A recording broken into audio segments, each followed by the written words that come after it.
Kumusta na mga kalusmiminda? Magandang gabi sa ating lahat mga kababayan, mga kadidis natin dyan sa Luzon, Visayas at Mindanao. Lalong-lalo sa ating mga kapatid dyan, mga OFW. Kumusta na, di ba? Naging vigilance ba tayo sa mga investigasyon ngayon sa flood control? Di ba? Lumalabas na at malinaw na kung sino ang nasa likod nito mga king crooks na korupsyon sa flood control funds. Ito yung mga billions of kickbacks ang pag-uusapan natin ngayon mga kababayan. At bago ang lahat, ibalik muna natin sa una kong video. Nabanggit ko na doon yung tungkol sa confidential fund ni Bibi Sara na pilit nilang paimbestigahan. Alam natin kung anong agenda yun. Diba? Sinabi ko, front lang yun to divert para i-mislead ang totoong bayan kung sino talaga ang mga korap sa pag-alis ni IPMI RRD sa kanyang pwesto. Okay? So now, ginagamit nila ang confidential fund para pabagsakin ang mga Duterte. Dahil ang mga Duterte naman talaga o si Sara ang kandidatong to bid sa 2028 para sa presidential election. At takot na takot sila na balikan itong nangyari ng mga korupsyon doon sa 2023 palang budget na nakitaan na doon sa Senado sa insertion yun 8 billion wherein doon pa si Sara sa undersecretary pa ng education. Okay, malinaw yun na black propaganda lang talaga nila. Gumagamit pa sila ng binulgar pa nila yung mga aliases wherein ako na may sabi niyan mga kababayan, mga kadides, na normal sa gumamit ng mga confidential fund na maglabas ng mga assets na yung magpipid para dun sa purpose ng pundo na talagang gumagamit ng mga aliases. Alam nila yan. Even do sila, alam nila yan. Pero dahil nga, sinabi ko, maraming mga kababayan natin na madaling madala sa mga black propaganda nila. So, pinaulit-ulit nila yun, inuulit-ulit nila yun. Just imagine bakit ko nalaman yun? Dahil kuha na ang may sabi. Kuha na ang may sabi mismo. Na clear ang 125 million. Sumubra pa nga nung inimbestigahan dahil nga may fundings pa na iba na nakuha nila dun sa pamamaraan na para magdagdagan lang yung maliit na budget dahil kinapos. Complete na yan Although mayroon silang mga issue doon na kailangan ipapakita yung mga papers sa mga ibang nagastos doon. Pero of course, naglabas na ng statement ang kuha at hindi na yun maibabalik para kukontrahin ang kanilang statement. So, very clear yun. Ngayon, pangalawang natin, doubt is yung naglabas ang Supreme Court ng unconstitutional yung impeachment na ginawa nila dahil dun sa 4 complaint nangyari na supposed to be 1 complaint lang every year pag nag-impeach ka ng isang official of the government. Maliwanag yun, di ba? Pinipilit nila, ayaw pa nilang sundin ayaw pa nila irespeto. Diba? Obvious na obvious mga kadidis. Obvious na obvious yung mga ginagawa nila. Obvious at saka abuse ang ginagawa nila. Diba? Pagkahuli nila kay PRRD, sa madaling salita, sabi pa nga ng ibang mga abogado, nakidnap dahil nga wala sa proseso. So, talagang ginagawa ng paraan na traidorin na lang kasi nga kung idaan mo sa legal na proseso yon sa due process, hindi naman nakasuhan talaga. Lahat na ibasura na yon nung nakaraan pa. Nakaraan pamumuno pa ni Tatay Diggs. Diba? Binasura na lahat yun. Yung mga kaso nun. Ang malakas lang na tumindig talaga doon is itong mga leftist, itong mga makakaliwang grupo na ngayon ay natatalo na dahil sa kanilang mga alam na ng mga ibang kababayan natin yung strategy nila. So makikita nyo Franz Castro, diba? Convicted pero dito lang ngayon, diba? Nakalabas, convicted na yan, ha?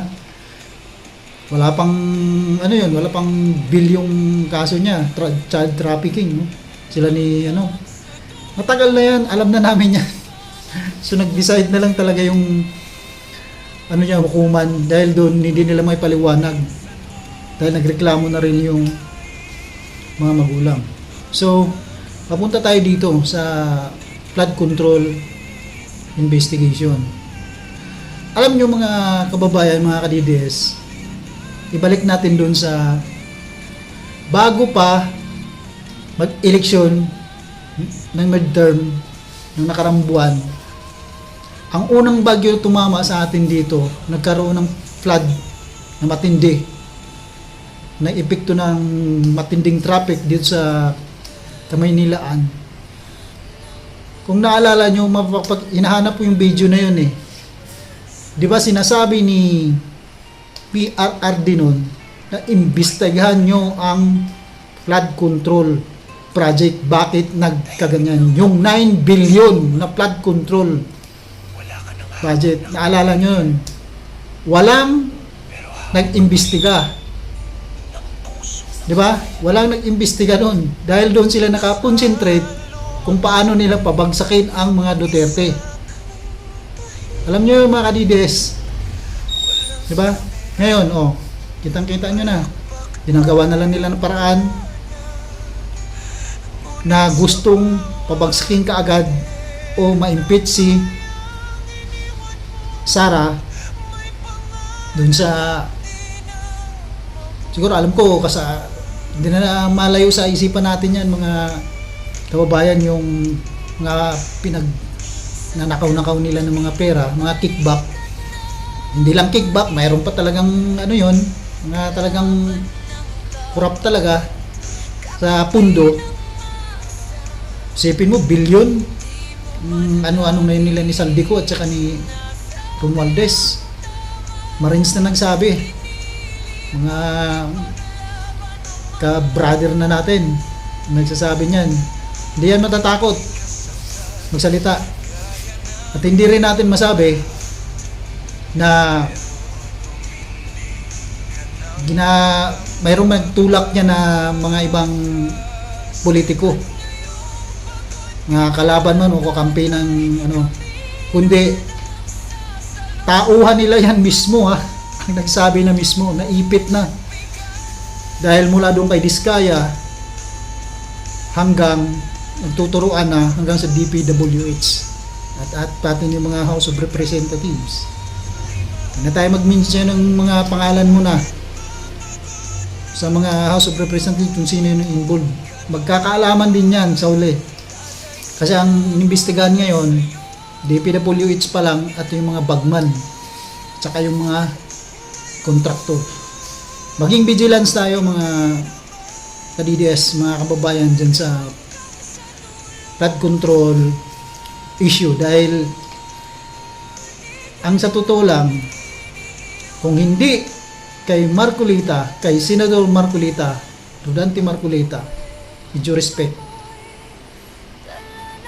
siya lang ang may lakas loob na imbestigahan yan dahil ibinigay sa kanya ang Blue Ribbon Committee ni SP Escudero, wherein kinukontra ba ng mga ano yan, mga media. Alam nyo kung sinong media na kontra niya kay Senador Rodante Marcolita. Bakit ibinigay daw sa kanya ang Blue Ribbon Committee, samantalang new fights pa lang daw si Senador Rodante Marcolita. Di nila iniisip na isang abogado si Senador Marcolita at proven na yan sa investigasyon rather than ibang mga senator natin. In fairness dun sa iba, pero mas preferred ko pa si Senador Rodante Marcolita rather than sa iba. So nung yun pinasa ni Senador Marcolita yan, mga kababayan, di ba? Nagsilutangan na, umpisa na. Oh, anong ginawa nila ngayon? Kinudita nila Escudero. Alam nyo, alam natin yan kung sino yung nag-ano niyan, nagba-back up niyan. Di ba? Tinanong agad ni Soto. Tapos pinili ni Soto si Ping Lacson.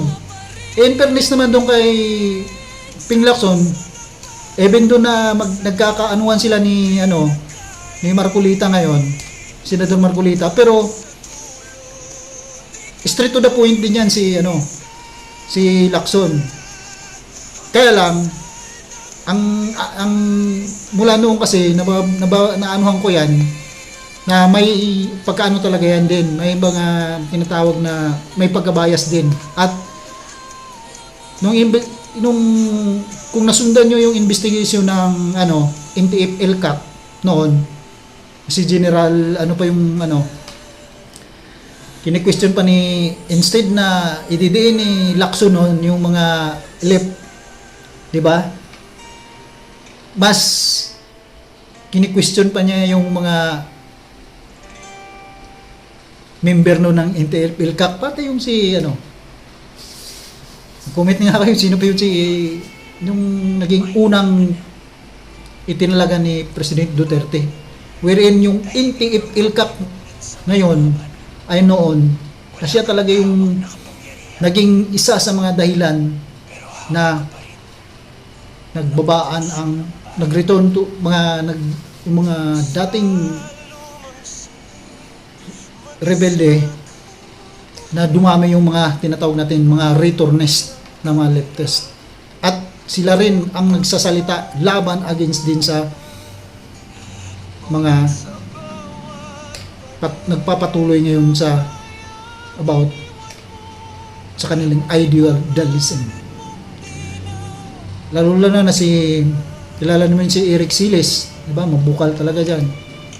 Pati yung mga babae nagsusurrender noon, nagsusurrender noon, sinasabi nila kung anong nangyari sa Kilusan, may mga nang-rape na mga nangyari, pero walang ginawa ang Gabriela. Paano gagawa yun? Iisa ka yun sa grupo. Isa lang kayong balahibo. Diba? Sabi nila, ipaglalaban yung mga kababayan, wala kang investigasyon na sa kanila. So, balik natin sa flood control project, mga ka-DDS, kababayan ko. O ngayon, diba? Ilang bilyon na ang lumabas. Pinapakita na sa video kaano karami yung pera. Di ba? Ang sakit. Pinagkukurakot lang, samantala ang hirap-hirap natin tumawid. Biyahe tayo dahil sa baha. Nakita natin yung mga kababayan natin na umaapaw na sa halos sa bubong ang kanilang ang mga baha na hindi matapos-tapos na proyekto, substandard na mga paggawa. Yun pala, makikita lang natin sa bumibili ng mga jet, nagkakaroon ng property sa ibang bansa, mga hayop, diba mga kababayan? Andun ba kayo noong September 21 sa Liwasang Bonifacio sa mga doon sa mga kadidays natin? Separate tayo doon sa Mindiola kasi magulo doon kasi ibang pakay naman doon. Pero hindi natin alam natin kung sino mga grupo doon. Yung nakaitim, naka-mask na mga black, alam natin 'yon. Kanino 'yon? At yung sa Itchesray naman, yung mga pinklawan. Dito naman sa Aganaldo, saka sa Liwasang Bonifacio. Yun yung mga ano natin, supporters ng, ito yung nanawagan ng BBM resign. Totoo naman talaga. Di ba? Sinasabi na ni PRRD yan, na very weak leader yan si BBM. Pero ginawa natin, pinalampas natin dahil nga alam natin doon naka unit team si Sara dati. Kaya nanalo talaga si BBM. So, dito na, wala na tayong magawa ngayon kasi nandyan na.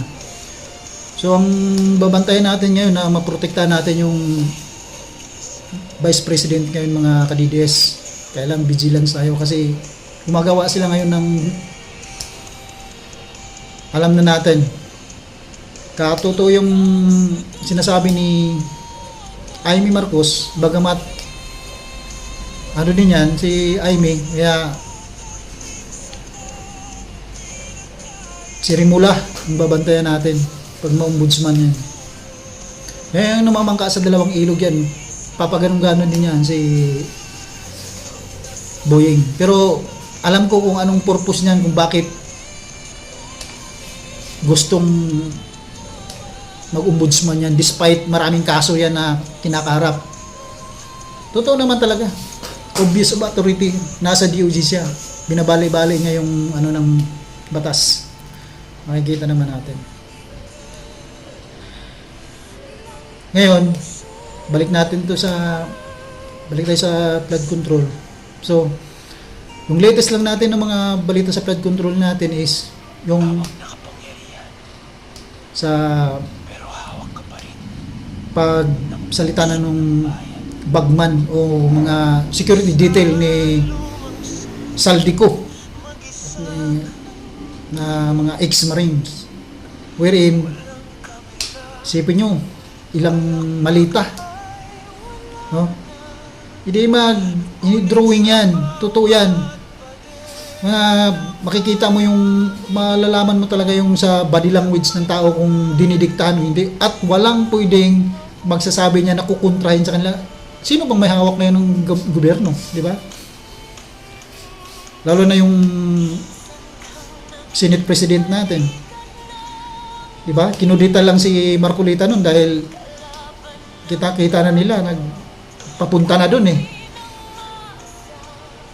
Mga kababayan, mga ka-DDS, ang credit talaga sa investigation ng flood control ngayon ay ibinigay ko, in my own opinion kung mag-a-agree kayo sa akin. Kahit sabihin kong talagang Duterte ako, pero kung titingnan mo, kung hindi kay Senador Marcolita maglakas loob na imbestigahan tong flood control na to, sinabi na talaga yan ni Tatay Digong bago pa man siya i-kidnap ng unang bagyo dito sa Maynila. Sinabi niya yun. Makikita niyo yung video niyo, halongkatin niyo yun. Hindi na ako gumagamit ng reaction video ngayon kasi may restriction na yung YouTube channel ko. Kaya asahan natin yan ngayon na mga kababayan, di ba? Nagbigay na ng statement si si Soto regarding yung sa investigation na gusto nilang paubayaan na lang sa ICI, Independent Commission ng Investigation. May tiwala din naman ako kay kay Dizon, kasi si Benz dating undersecretary yan, maraming napagawa din yan dahil sa sipag at talagang under control ni Duterte, kaya anlinis ng sabihin natin, meron siguro nakukuha din ng mga DPWH dati, pero siguro isnak hindi katulad ngayon na talagang bilyones yan. Hindi mo masabing kasi ang nakaano lang kay President Duterte dati, talagang binabasa muna yung mga proposal. Talagang nakita nyo si di ba, mga Radides, nagpuyat yan kahit na sobrang tanda na, nagpupuyat pa yan para dun sa binapagbabasa ng mga dapat sa kanya mga signature, mga approval. Binabasa niya yan muna, magpit niya yung binabasa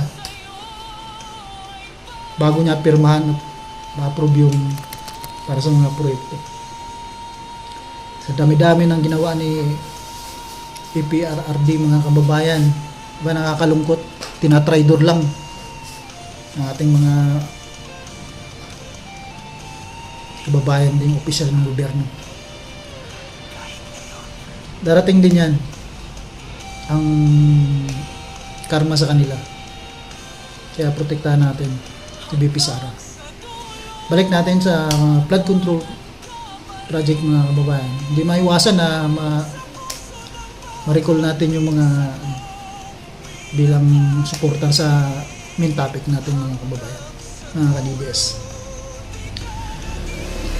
Ngayon kita na natin siguro mga mapapanood ng video natin nito sa mga loyalista, mga pinklawan, kikita nyo naman against na sila, di ba? Masakit. Tamang-tama talaga, mga kababayan, ang sinabi ni BP Sara na 2 tao lang ang nagkontrol ng pera ng ating bayan, sa ating bayan. Saldi ko lang at si Martin Romualdez. Ano man sabi ng bagman? Diba? Ilang balita ang hatid nila dyan sa Forbes. Tapos, diretso sa bahay ni Saldico. Sometimes, diretso nila sa bahay ni Martin Romualdez. Alam na alam nila yung location. Diba? Wala, tuloy-tuloy. Malalaman mo na sa body language ng yung bagman na nagsasabi. Malalaman mo yung na hindi at walang pwedeng makapag-influence nun na edited. Pati si Boyeng Rimula na alam natin kung kanino yan. Diba? Pangiwi-ngiwi pa sa bilyon-bilyon na sinabi ng ni Henry Alcantara, ex DPWH engineer dito sa Bulacan. Napaka mga kadidis, napaka parang sobrang pangbabastos na lang sa taong bayan ng ginagawa ng mga to. Di ba? Napaka malaking mga halaga. Ngayon, anong sasabihin kaya ng mga loyalista na pilit nila ipa-impeach si Sara Duterte? Nakita nila 125 million na budget ng confidential fund. Ang kuha na nga mismo nagsabi na walang problema. Pinipilit talaga nila. Ayaw pa nila, pati kuha gusto pang imbestigahan. Gusto pang ibibend yung mga testimony at ebidensya ng mga dahil itong mga magagaling na quadcom sa pangunguna ni Abante na sinasabi natin na son of the Comelec, nakaupo pero hindi nanalo, kayang hiya, di ba? Pinipilit ang sarili. Ka 100,000 ka lang, naka-landslide yung si Uy, di ba? Ibig sabihin sa ano mo, distrito mo, naka 100,000 ka, tapos samantala 300 something yung nananalo. Di ka ba nahiya? Pinagpilit mo yung sarili mo, di ba? Natatanggalan daw siya ng, parang bunutan daw siya ng tinik. Alam mo na, alam mo na kung anong iniisip ni Abante dahil dun sa ginagawa nila ngayon kay BP Sara. Kita mo, unwari nag-iimbestiga sila sa flood control project ngayon, TRICOM, tsaka itong ano, pilit pa imbestigahan si Paulo Duterte. Flood control. Samantala ang ganda naman. Dito siya sa Manila, dito siya malapit sa Pandaka na malulunod na siya sa sa baha.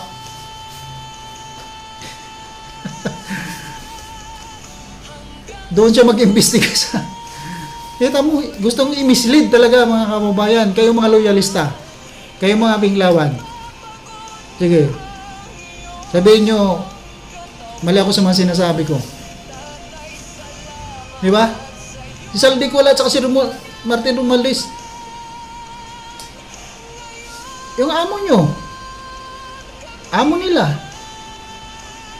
I-lead man para dun sa pag-impeach kay Bibi Sara. Bulgar na. Saan si Saldi ko ngayon? Nasa ibang bansa na. Kalyado na mismo nagpatawag na gustong bumalik ka dito para harapin mo yung investigasyon within 10 days. Mas maganda sana babalik talaga yan. Di ba? Kita mo yung mga content niya, yung mga vlogger ng mga loyalista, ano-ano ng mga paninira. Sinasabit na si Senador Marcolita sa kay Napoles. Gumagawa na lang ng mga kasinungalingan ng mga content. Para i-divert lang nila yung heart and mind of the people, mga loyalista, vloggers. Alam nila ang katotohanan na ngayon. Mahirap mo na i-capture yung heart and mind ng mga yan para sa black propaganda ninyo. Tanggapin nyo na ang katotohanan. Tanggapin na natin kasi kami rin isa sa bumoto kay BBM na weak leader talaga si BBM. Totoo lang. Kita mo kung hindi inumpisa ni Rodante Marcolita, nakikiride on na lang sila ngayon. Si Soto. Pwede ko rin sabihin si Lacson. Pero in fairness naman kay Lacson, alam ko yun, straight to the point din yan. Kaya lang may pagka-bias yan. Pero wala siyang magagawa ngayon kasi mismo may mga pinipirmahan nilang nila, papasa na lahat yan sa mga member ng Blue Ribbon Committee. Hindi na nila madoktor yan. Hindi na nila ma-influensahan yung mga mga bagman o yung mga resource person na nagsasabi ng against doon. Sabi doon sa mga about kickbacks. So yun lang mga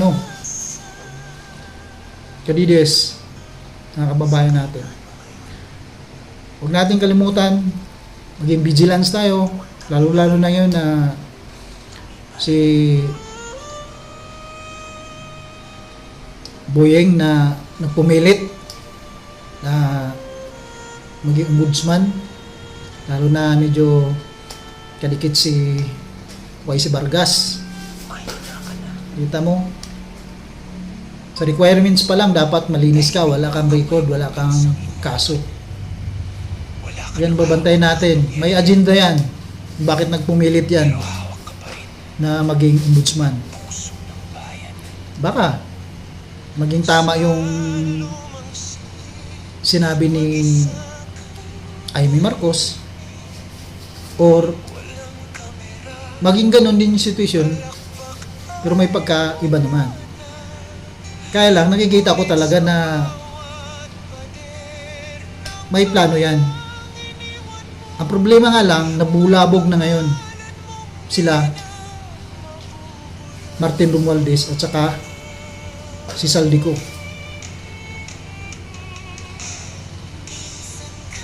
Laki ng mga bahay sa Forbes, no? May mga pinapagawa pa, bilyones ang halaga. Nakabili ng mga jet, private jet, oh.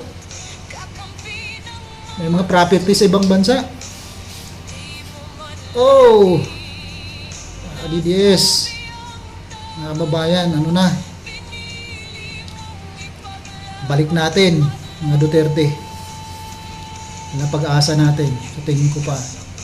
So, may own opinion, pero sa tingin ko maasahan natin yan, mga Duterte, may balik. Dito lang tayo mga kababayan, mga ka-DDS sa Luzon, Visayas at Mindanao. Huwag nyo kalimutan kung nagustuhan nyo yung video ko at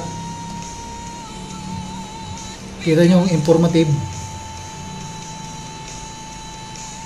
thumbs up naman, like and share para sa sunod natin yung mga video. Yun lang magbigay sa atin ng inspiration, yung support nyo mga ka-DDS, mga kababayan. Maging vigilant sa iyo, hindi tayo titigil. Although gumagawa ko ng video, bira lang, pero repost lang dahil nga sobra tayo busy sa pang-araw-araw natin na trabaho. Kailangan rin natin na pahinga. Pero kita nyo, anong oras na ngayon, pinapilit natin na pagawa ng video ng mga ganito para mapag-usapan natin ang nangyari sa sitwasyon ng ating bayan regarding sa korupsyon ng flood control. Kung sino yung may utak na king of the crooks. Hanggang sa uli, hanggang sa muli, mga ka-DDS, huwag kalimutan mag-subscribe, like and share Twitter TV. Bye-bye.